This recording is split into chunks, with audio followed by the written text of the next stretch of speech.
Yo, what's going on, guys? It's your boy. Welcome back to another video. This one is going to be a rough one, and I want to apologize right off the bat because I know a lot of people are going to be like either, oh my god, this is clickbait, or oh my god, this is rage bait, or oh my god, you're just trying to engage, get a bunch of people to comment things on this video. No, I genuinely was slightly disappointed with this movie, and we're just going to go ahead and dive right into this review.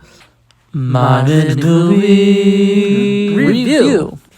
Okay, so right off the bat, I do want to go ahead and say, I did enjoy this movie, and I did have a good time at this theater. Like, I had a lot of fun with it. There's a lot of great laugh-out-loud moments, and there's definitely stuff to enjoy with this movie. And I did, for the most part, like this movie. I think that there's a lot of things that work. I think that Deadpool and Wolverine are both fantastic in this, and I think that part of the issue that I actually have with this movie is that it is titled Deadpool and Wolverine, and there are specific moments where they don't feel like the main part of the story anymore, and I think that this movie works the best when it's being a Deadpool movie, when it's being a Wolverine movie, and there's some cameos and stuff that are fun, and like they're great, and it's like, oh my god, we're really excited that these people showed up, but I feel like they don't add anything to this movie. I feel like a lot of the early reviews and a lot of the early reactions and stuff that were coming out were like, oh my god, the cameos in this were great. Oh my god, I'm really glad that this person showed up. I'm really glad that this person showed up. And it felt like they actually deserved to be there. And it felt like it was a really thought out decision to have these select cameos and stuff in it. And as far as, the first cameo, one of the main first ones was really, really good, right? And I'm glad that that person showed up, and I think that's fantastic.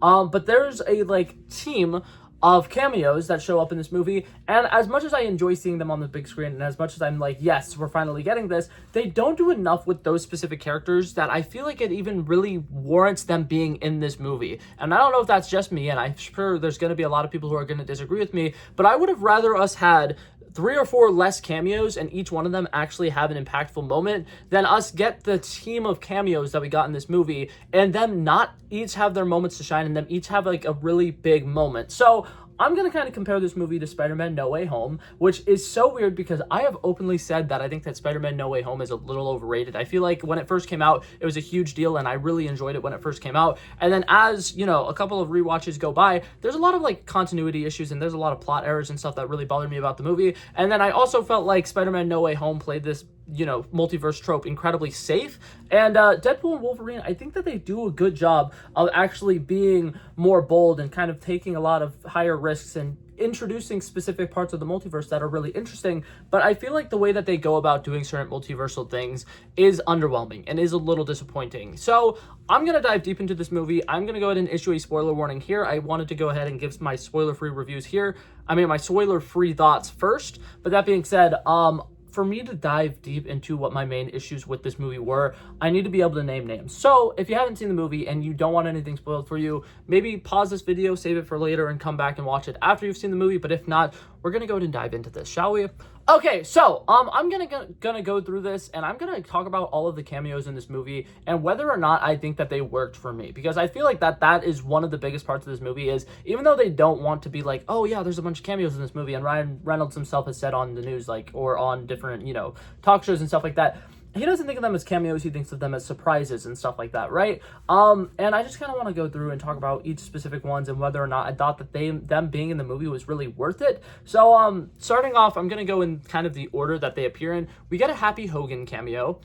I think that he was fantastic in this. I thought that the inclusion of him was great, and I really liked all of the stuff that they did with him. And I like the fact that he actually had a very meaningful conversation with Deadpool, because for people who haven't seen the movie but are still here because you don't mind the spoilers, what's happening is Deadpool is having a meeting with Happy Hogan because he really wants to be an Avenger. And this takes place in Earth 616, our main MCU timeline, back in 2018 before the Battle of Endgame and Infinity War. And he's having this conversation with Happy Hogan about how he just wants a purpose in life. He really wants to be, doing something that actually makes a difference, right? And Deadpool, that's kind of been his whole journey this entire time, is kind of wanting to find a purpose, wanting to do something to kind of be bigger than himself, which I think is a very important message. And I think that everything with the message and the plot in this movie, for the most part, works really well. And I do enjoy the overall story here. I think that they take a really long time to get there, and they really beat around a lot of bushes that they should not need to beat around. But overall, Deadpool really wants to be an Avenger. He wants to be a part of a team, and so he's doing this little interview with Happy Hogan, and I think that everything with that works incredibly well. I think that it's really nice seeing Jon Favreau, and I think at the end of the movie they do a little credit thing, and they'll show all these big important behind the scenes moment of all the Fox properties, and they purposely show clips of the Daredevil movie where Jon Favreau plays Foggy Nelson in the old Daredevil movie with Ben Affleck, and I think that getting to see him show up in this was fantastic, and I will always be a really big fan of Jon Favreau, so him being in this, fantastic. I liked that. I thought that cameo worked, and I like the fact that they didn't like shove RDJ in this movie, and I love the fact that they didn't shove other random Avengers into this film. He was the only person who we saw who was from Earth 616, the main sacred timeline, really, and I appreciate that. I thought that was fantastic, and I'm really glad that they did not try shoving in other Avengers, because that to me would have felt very forced and unnecessary. But so going from that, that's the first cameo we get. A little later down in the movie, we finally get to the Void, where the majority of this movie does take place, which that's something I'll get into a little bit later. I like the Void as like a playground, and I like the fact that it does a good job of kind of bringing together a bunch of these multiverses, and there's a lot of aspects of the Void that I think works, but I am a little disappointed that the majority of this movie took place in the Void.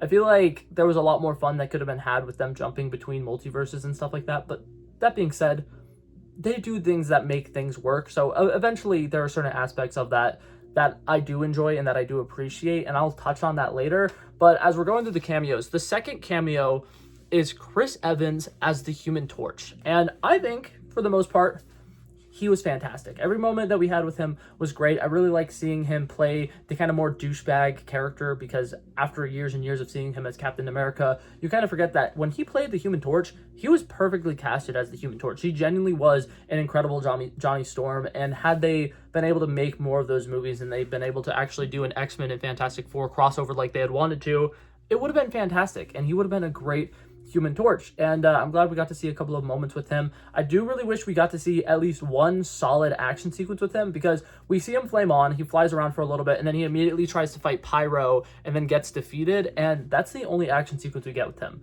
And that's kind of where, in my opinion, a lot of these cameos fall short for me, is we're getting to see some of these people who are really cool action stars, and we're in a lot of really fun action movies, and they do very little action. I'm a big fan of, the Deadpool movies, and I really like a lot of the fighting sequences in the second movie. They have a lot of really good action sequences. In the first movie, they have a lot of incredible action sequences. And in my opinion, the action falls completely short in this movie during a lot of these big moments. And that was one that really bothered me. But that being said, it's still fun to see Chris Evans. I think that overall, this is a cameo that I wanted, and I think that they did a pretty solid job with bringing it to the screen. And then the next one, we get all of the random little X-Men people. So Tyler Mane, Toad, Azazel, Pyro. They're there.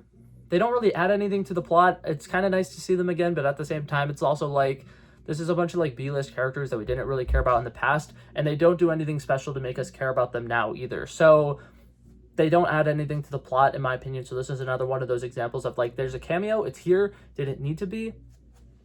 Not really. And now I think it's time to talk about the elephant in the room, the cameo team. For people who have not seen the movie, once again, and you guys are still here because you don't mind spoilers, there is a team-up sequence. Eventually, Deadpool and Wolverine, they're trying to get to these borderlands out in the void so that they can potentially team up with a group of heroes who are out there trying their best to survive. And they end up being kidnapped and brought to where these people are staying, and they get introduced to the team. And we have this great moment where they're all walking out with their, appropriate applause breaks in between each of them, which that's part of the reason I really want to rewatch this movie, but on my own, is because I feel like that scene is going to be incredibly awkward to watch when you're not in a movie theater with people cheering and screaming. But first person who comes out, we see Elektra, right? Jennifer Gardner, she's in this movie. It's nice to see her. I think that she's fun, and it's cool that she's here, but does it add anything to the story? Not really. Then we get to see Wesley Snipes' Blade. That one was huge, actually. I will admit, seeing him in that getup was fantastic. Seeing that him and Ryan Reynolds have kind of gotten over all their beef and all of their kind of like arguments and stuff that they had, and they've made up and they're friends now. That's fantastic. I feel like if you know the behind the scenes stories of that one works a little bit better. And then we get to see Channing Tatum as Gambit, which once again, very satisfying as people who wanted to see him on the big screen as Gambit for a really long time. It's really great to see him, and I'm glad that he was in this. And then the last one, we get Daphne Keane as X-23. Really wish they didn't spoil this, because I feel like this one would have had a lot bigger pull for me had we actually gotten a chance to like be surprised by this. But that being said, her showing up was great. Her being an adult now and her actually being able to live a life now because Logan saved her was fantastic, and I'm glad that they did that kind of twist here.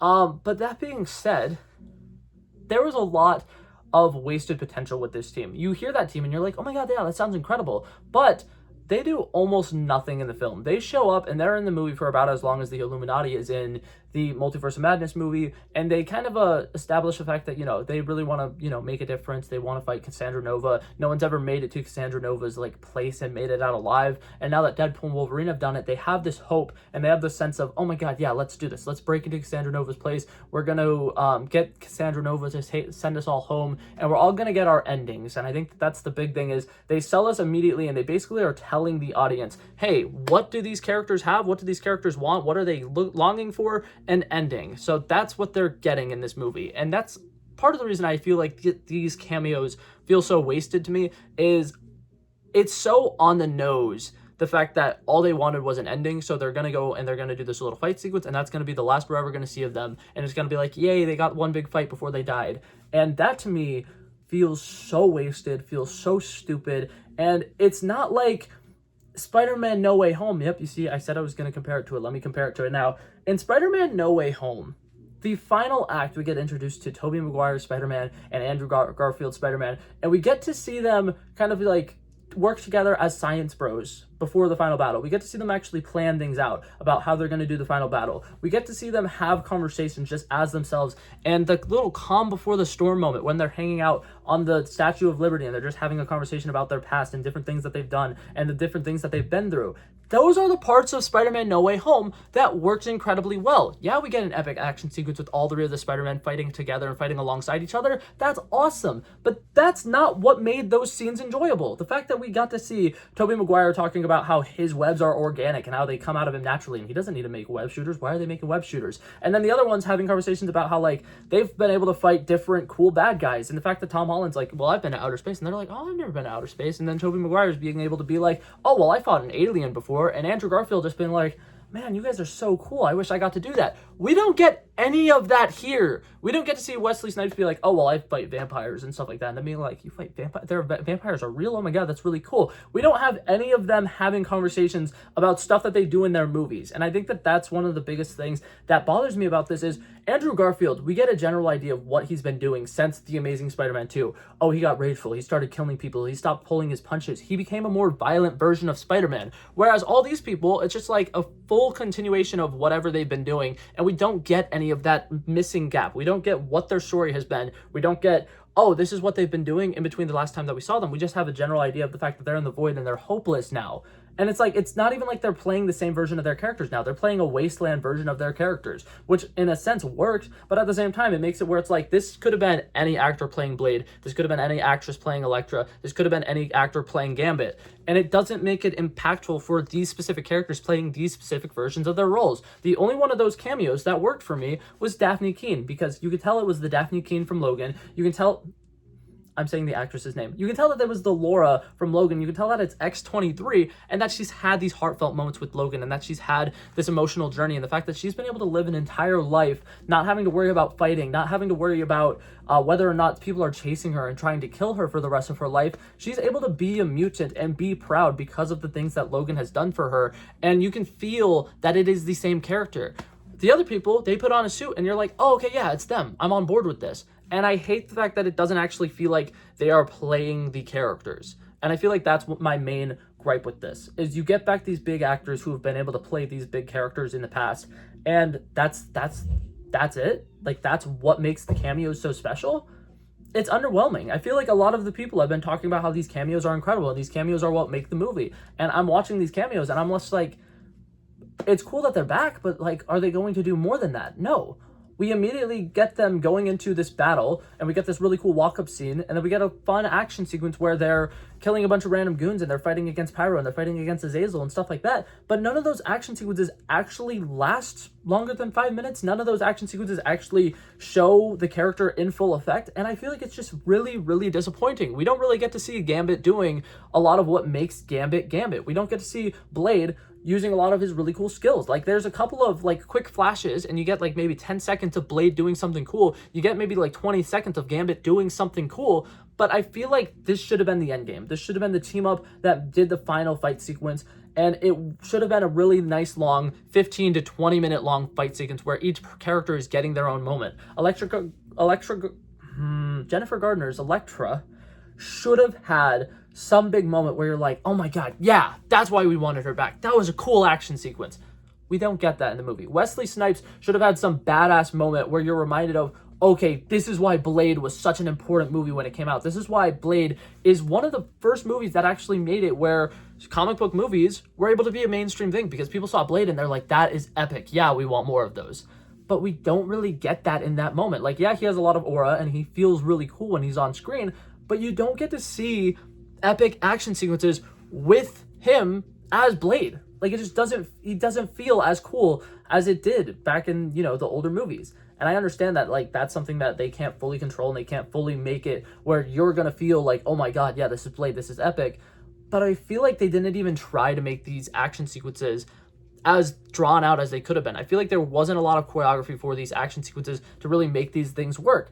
Daphne Keane should have had a lot more moments as Laura fighting around people and killing a bunch of people and being the total badass that she is. We get a couple of fun moments with her, and her fighting against Juggernaut is cool, but it kind of feels like they just wanted to speed run that fight against Juggernaut. I feel like we should have gotten a solid 2-minute long fight sequence with her versus Juggernaut, but instead she just kind of like cuts his ankles off and then that's it. Juggernaut just falls immediately. And it's like, not to be that guy, none of these fight sequences feel like they had stakes at all. And that kills me. Like, it genuinely kills me. It genuinely feels like at no point in this fight sequence could Gambit have died. Could Jennifer Gardner's Elektra could have died. Blade could have died. Daphne Keane. None of them at any point feels like they're actually in danger. And that really bothers me. I feel like it was kind of a waste of characters. It was kind of a waste of time. And as much as it's like, yeah, this is a cool multiversal thing, it's really not. Like, it genuinely just feels like they put in these cameos because that's what they think the fans want. And a lot of fans are absolutely eating it up. But I am pretty disappointed. So, I feel bad for complaining about this movie because I did enjoy it. And like I said, I had a lot of fun with this movie. I did really enjoy it. I just think that there's one big thing that a lot of people are on the internet saying right now, that this is one of the best movies ever and that this is an incredible movie and that it's so ridiculously fun and oh my god. And like, it is fun, right? Like, there's a lot of action sequences that are great. The comedy, in my opinion, is on par with the last two. And I think that if you enjoy that kind of comedy, you're going to enjoy the jokes in here. But when you're sold, this is a huge multiversal movie and there's going to be a lot of really cool moments, and you're sold that this is Deadpool's introduction into the MCU, and there's really nothing that ties him to the MCU almost at all in this movie, it just feels so wasted and it feels disappointing. So overall, I like this movie. I'm gonna move on from all the cameo schlop now and kind of talk about some of the things that did work. So I'm sorry for being so negative for the majority of this video. If you guys are still watching, I appreciate you guys. I'm sorry for going on this crazy rant, but like, I strongly dislike this movie, and I'm hoping that somewhere on the internet I can find another group of people who strongly disliked some of these cameos as well, and thought that some of these cameos didn't live up to expectations. Because like I said, Daphne Keane's appearance in this was fantastic. She was great. She was one of the best parts of this movie. The heart-to-heart conversation that she has by the fire with Logan, where she's talking about how, like, you were never the right person and you were never really the one who wanted to save me. You really didn't want to do it. But when the moment came and it was, okay, well, can I save these kids? Can I not? You did it. You stepped up. You stepped up when we needed you to. And then that moment from later on in the movie where, Wolverine actually does come in and step up and does all these great things, it's fantastic. And she thanks him for letting her live a normal life, because she was able to after he did everything that he did. And I'm playing the pronoun game right now. I forgot. Laura was able to have a normal life because of all of the things that Logan did for her.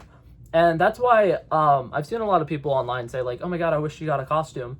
After that conversation, no. I'm so glad that she didn't have a costume. In fact, the fact that they had, before the final fight sequence, her just throwing on the glasses, that was enough for me, because her having a costume wouldn't have really made sense, because the whole point of Logan was that she doesn't have to fight anymore. None of those kids have to fight anymore. So if she did have a suit, it would have felt unnecessary. But that being said, I absolutely loved the stuff with Daphne Keane, and I thought that she was incredible at this movie, and I'm really glad she was in this movie. But to talk about other things that work really well, Emma Corrin as a villain, absolutely fantastic. They don't give Cassandra oh my god, I just really butchered that. I don't even know what I said, but they didn't really give Cassandra Nova much to do in this movie. But everything that she did get to do, that actress did an absolutely great job with it. I think that she was fantastic. I think that her presence was so like maniacal and evil, and I think that out of the Deadpool villains, she is probably the best. I really enjoyed her. Matthew McFadden, incredibly fun, incredibly ridiculous. He is somebody who's so over the top, and it doesn't work unless you have an actor who's giving 100%, and he is giving 100%. He also, in my opinion, has one of the funniest moments in the entire movie, because after everything is said and done and like the rubble kind of clears, there's like a sequence where Hunter B-15 comes down there and is just like kind of confronting him about everything that he did. And then later on in the scene, Peter shows up from Deadpool 2, and Hunter B-15 and Peter kind of have like this moment where they're staring longingly into each other's eyes, and then you can tell that there's like this like, oh my god, I think I'm in love with you kind of like stare, and it goes dead silent for like 3 minutes. Not 3 minutes, like 3 seconds. And Matthew McFadden's character, who is so stressed out and is so tired, just screams, "What the hell is happening?" And it is so fucking funny. That absolutely killed me. Like, I loved everything about that. But overall, this movie is hilarious. It's so funny. Like, genuinely, it's a really good time. There's going to be a lot of great laughs. The fight sequence at the beginning with Deadpool going around and slaughtering a bunch of TVA agents, incredibly fun. The final battle where it's a bunch of Deadpools versus Deadpool and Wolverine, and they have like one really long take where they're going down the road and they're just massacring a bunch of Deadpools. Incredibly fun. I think that everything with that oneer is fantastic.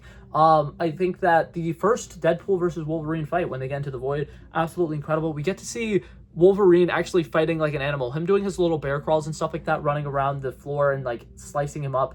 Absolutely fantastic. I loved everything about that. And overall, there's a lot of great fun to be had with this movie. I think that all the costumings and everything look fantastic. I feel like the world and the settings all look incredibly stunning, visually speaking. So I enjoyed this movie.